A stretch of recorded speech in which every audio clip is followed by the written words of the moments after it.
Welcome to the Man United stream, hope you're doing well. It's Friday morning and it's the day after we lost 2-0 away from home against Wolverhampton. It was an absolute dreadful performance. I mean, fans are all over United and these players. What went wrong? Ruben Amorim must be looking at these players thinking, what the hell have I got myself into? These players are worse than what I had at Sporting. I mean, even these big name players like Bruno Fernandes, Onana, Marcus Rashford have let the manager down once again. But so early, I mean, there was not even a bounce back. There was no new manager bounce back by these players. They were just simply carrying on where they left off with Ten Hag. It is absolutely ridiculous. I mean, watching these players play and you're thinking, how are these guys on so much money? Where have things gone so badly wrong?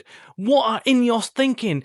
How are they going to fix this? How is Ruben Amorim going to get these players to start playing football once again? We're going to be discussing that and lots more in today's show. We've got transfer news. We've got so much news concerning Man United. And, well, look, I don't know where to start, but we're going to have to start from somewhere. So make sure you stick around. Make sure you hit the like button on this video and make sure you subscribe to the Man United stream channel if you're not already a subscriber so you can keep up to date with all the latest Manchester United news and more from one single daily dose. We could now spend days and days talking about what went wrong, the performance last night where we lost 2-0. I mean, the players were absolutely dismal. We did a reaction video last night about how we thought Bruno Fernandes was just absolute shambles. As a captain, he should be a lot better than he is. I mean, I don't think he should be captain. I don't think he should be taken out of the squad entirely. I still think he's still got something about him that he can offer United.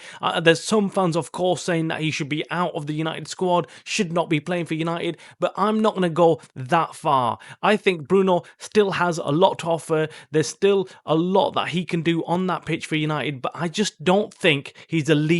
He needs somebody else to manage him. He can't be managing the players on that pitch. I've seen him so often now just lose his head, zero composure, does not know what he's doing on the pitch. He needs someone telling him what to be doing, not the other way around. And look, I might be wrong. He might actually turn into a top captain, but so far I don't feel he's got the minerals. Let me know in the comments below if you agree or disagree, and let me know why. Anyway, moving away from Bruno Fernandes, Andre Onana, absolutely rubbish. We need to get rid of him. And I remember the time that they were talking about De Gea and they were going to get rid of De Gea and they were going to go after Onana. I was questioning this whole move. I was just thinking, why? Why are we looking at De Gea, the guy who's won like 3-4 players of the season at United? Why the hell are we going to look to get rid of De Gea right now when we've got so many other positions that we need to be worried about? Left back, I said at that time. Now we've got Malacia and Luke Shaw who literally can't get into the team. And then we've got striker problems. We knew we needed a top world-class striker. Why would you go out and spend millions and millions of pounds on a goalkeeper when you could put them funds together and go out and get a world-class striker?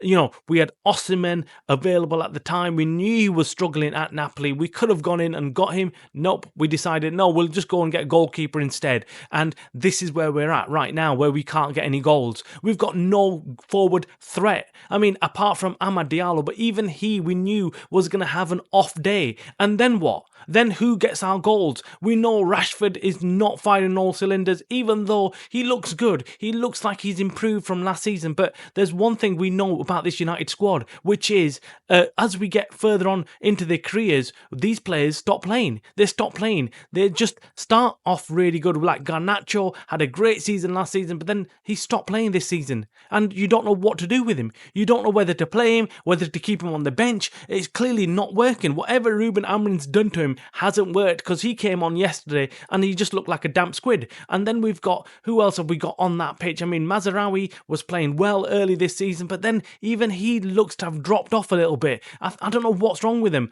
And then we've got Lenny Euro. I feel sorry for this kid. He's come in. He is one of the most highly regarded young defenders out there in Europe right now, and we are just going to destroy his confidence, aren't we? I can see it. And Kobe Mainoo, look at the guy. He had an absolute phenomenal season last season, even got into the England squad, and look what we've done to him.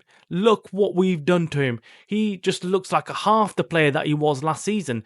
Why? Why is this happening to United? And I keep on saying it, it's psychological. It's psychological, and these players can't get out of that bad rut. They just can't get out of it, and they need help. They need help off the pitch and on the pitch. Ruben Amorim knows this, and Ruben Amorim is working towards getting some of these players out of United. We need to get them out. We can't just sit with these players and hope that they're going to change one day. They're not going to do that. Now, we've already have Marcus Rashford, who's not even in the squad, and we know that's because United are lining up a big move out for him in January. I mean, in a couple of days, the transfer window opens, and already United are trying to make a swap deal with several clubs so we can get in a striker and then give them Marcus Rashford, who clearly doesn't want to play for United and wants a new challenge. One of the biggest deals that's been mentioned is Osimhen coming our way and Rashford going towards Napoli. I don't know whether that's going to happen or not. I'm hearing some reports that there's lots and lots of hurdles in the way of that deal. Maybe they could do it with Sporting and get Gyökeres. I would prefer that. I think Gyökeres is a more stable striker, someone who's worked with Ruben Amorim and can come in and hit the ground running. And then we saw Kuna last night. Last night he destroyed our team. He was just playing like he was playing in the playground. He absolutely destroying United, just running through them. And the guy was even coming back and working hard. I mean, Marcus Rashford, if he was watching this game, he would see that that's what we wanted from him. I don't know whether he was actually watching the game or he's probably watching a Christmas movie, knowing Marcus Rashford. He's probably not even bothered watching his own team. But look, let's forget about Marcus Rashford. He's off anyway. We know that. We need now to look at the other players that are in this squad who are not performing, and we need to replace. We definitely need a new left back, okay? Dalot is absolutely rubbish. I mean, he doesn't know what to do. He's not good at defending and he's not good at attacking. He just sits there in the middle of the pitch, going back and forth, but he has no clue. Okay, he has a few shots here and there, but he's not going to do anything going forward.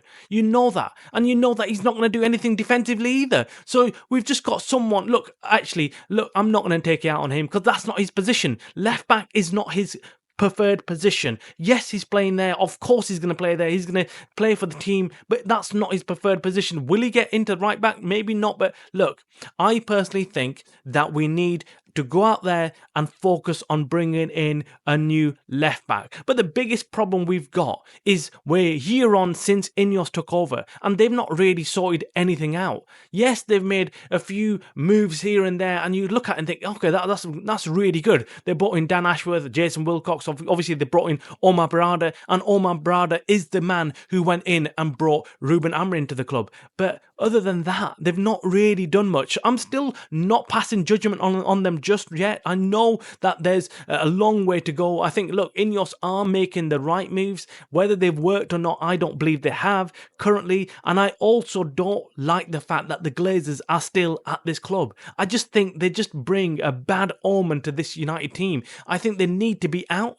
I think United and Ineos really need to focus on buying the full club. Once they've got the control of the full club, I feel that they'll be able to do a lot more, and I think they'll be able to work out exactly where they're going. I think this Glazer input, still having the majority ownership of the club, is a no-no, and I think it's just not good for the ethos, and I don't think it's good for the morale, and I don't think the players care either, because the players know, look, there's no one actually a clear leadership above them. They've got Ineos who are trying to control the footballing side of things, but they know that the Glazers are running everything. So who makes all the calls? What are they doing? It's just not clear. And I really would like Ineos to sit down and say to the Glazers, right, enough's enough. Here's what you want. Off you go. But we all know that they haven't got the money. They haven't got the money. And this is why I was crying out for Sheikh Jasim to take over. Because I was like, right, he's going to clear our debt. He's going to clear the debt that's been built up on this club. And until we don't clear that debt, we can't go out there and bring in top players to this club. We can't go out there and spend some serious money. And that's the biggest problem. And no one cared about it. No one cared. They were all like, oh, Jim Ratcliffe, oh, he's a Manchester born lad and blah, blah, blah. Who gives a crap crap about him being from Manchester or not. The guy was literally going to buy Chelsea a year before. So why the hell are we like, oh, he's a Man United fan? Who gives a crap? The guy spent no money on any other club out there. He's bought Nice, he's had it for years, and he's not done anything with it. That should have been alarm bells ringing, massive alarm bells. This guy did nothing with Nice. Yes, Nice are still languishing bottom half of the league in League One in the French league. And he's not done anything. So what makes us think he's going to come into United and make us any better? He wasn't never going to do that. We still got a leaking roof in Old Trafford. You still turn up to match days and sit there under rainfall. Yes, that's what it is. And now it's even leaking in the press conference room for Ruben Amorim. That tells you everything. These guys are not a quick fix. They are here to milk United just like the Glazers were. And that's why, look, although these are my personal thoughts right now on Ineos, I don't want to kind of pass judgment on them straight away, but I still think, look, let's give them a bit of time. They have brought in some serious players behind the scenes. They've brought in Ruben Amorim. They've brought in, obviously, the backroom staff. They've tried with Dan Ashworth, obviously he's left, and then they've brought in Omar Brada, Jason Wilk. These are good people. These are people who know their football, and they could actually change the fortunes for Man United. But you need to put some money where your mouth is. We need to bring in some serious players to this United team. Otherwise, we're not going to do anything. These guys that we've currently got in this squad are not good enough. They're not good enough. We need a new keeper.